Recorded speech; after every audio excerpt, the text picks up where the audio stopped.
You're back here on the program. Tom Flanagan is here, everybody. Good to see you, sir. How are you? Good.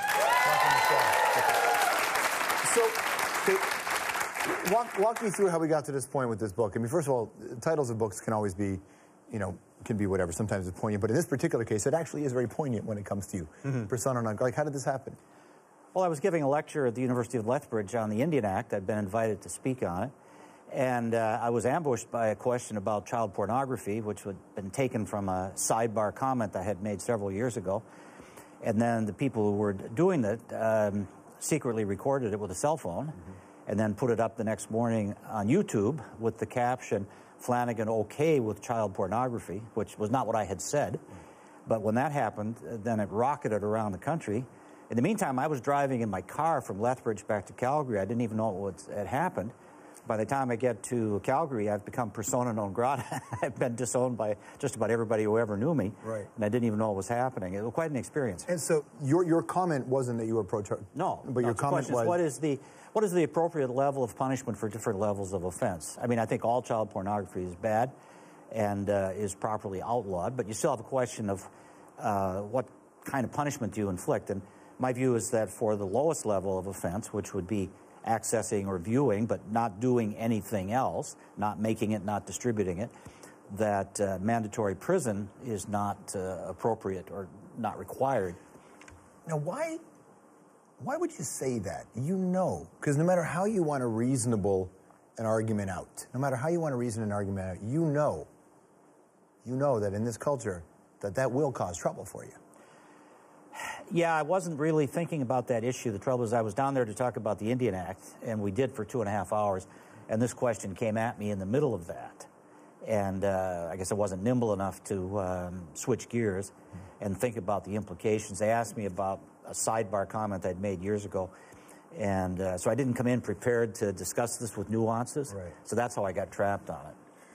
That wasn't the only moment. I remember watching you talk about Julian Assange, or you said that he should be assassinated. Yeah. I remember thinking, you should not say that about anybody. No, I agree. It was a bad joke. I did come to regret that. I talk about this in the book, how I later, after I had time to think about it, I regretted it.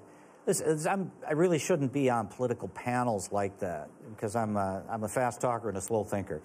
And I mean, seriously, it takes me, I think about stuff for long. As a writer, it takes me months, sometimes years to reach a conclusion. But then you're forced. Why did you go on it then? Why did you do it? Good question. I guess it was kind of fun. But probably not the right place where I'd like to appear in the media where I can talk about something where I have some knowledge. But in the pundits panel where they just toss stuff at you, right, that's where you get into trouble. What did you learn about free speech in this country from your experience? Well, even if you legally have free speech and nobody's putting you in prison for what you say, there still can be an awful lot of intimidation. And I think that the speed up of the media cycle has a lot to do with that. Like, this thing unrolled so quickly.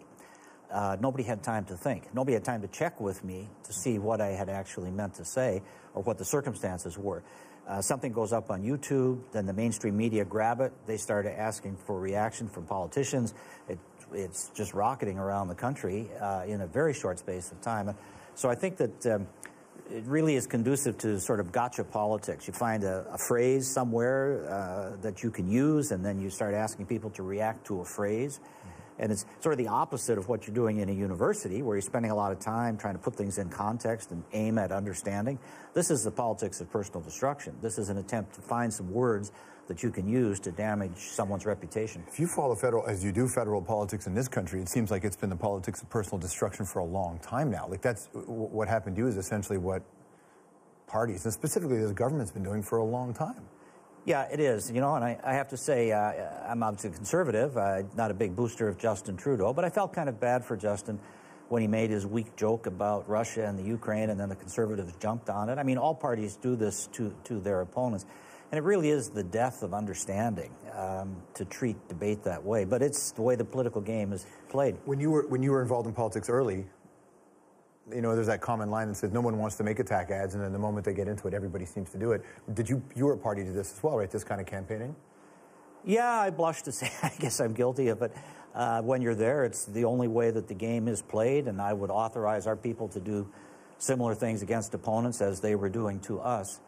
I guess among politicians, it's kind of a game that they play with each other, but then when it's unleashed against private citizens, it's hard for a person who doesn't have a political staff to fight back. Are you sad that you're not up, like this is, you put a lot of your time into this, and you and Stephen Harper, pre-Prime Minister, were working with Preston Manning, felt like you wanted a different system than the one Mr. Manning wanted. Like, you've been in this for so long, and they were your family in a way. Yeah. Do you feel like you miss that?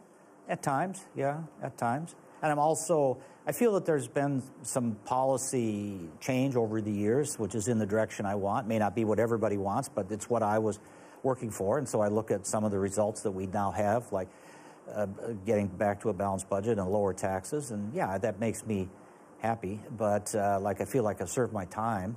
And so it's kind of ironic that political methods were deployed against me after I had become a private citizen again. So, I mean, how much right do I have to complain? Maybe it's some like would say penance. Some would say penance, right? You know, Trotsky got the ice pick in the back of the head.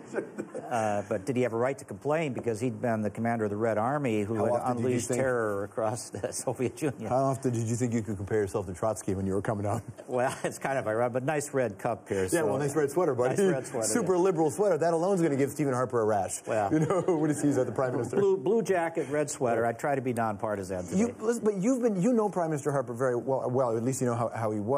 You wrote about him in your other book, and now even in this, as a quote that you wrote, that you were talking about what happened with you and with the Prime Minister to some extent. Oh, here, Harper can be suspicious, secretive, and vindictive, prone to sudden eruptions of white-hot rage over meaningless trivia, at other times falling into week-long depressions in which he is incapable of making decisions. I was tired of all the psychodrama, and I feared, as I still do, that he might someday bring himself down Nixon style by pushing too hard against his networks of rules. That's a heavy statement to lay out about this guy.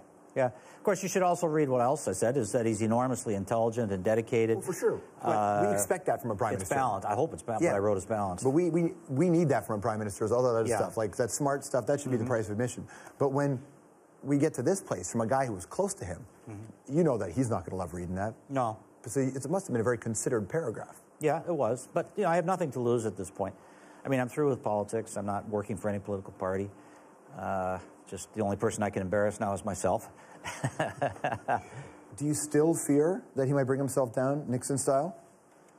Well, the Senate thing caused him a lot of grief, didn't it? And I think that's one of the reasons why he's been trailing Justin in the polls. Maybe he can recover from it. I mean, actually, I hope he does.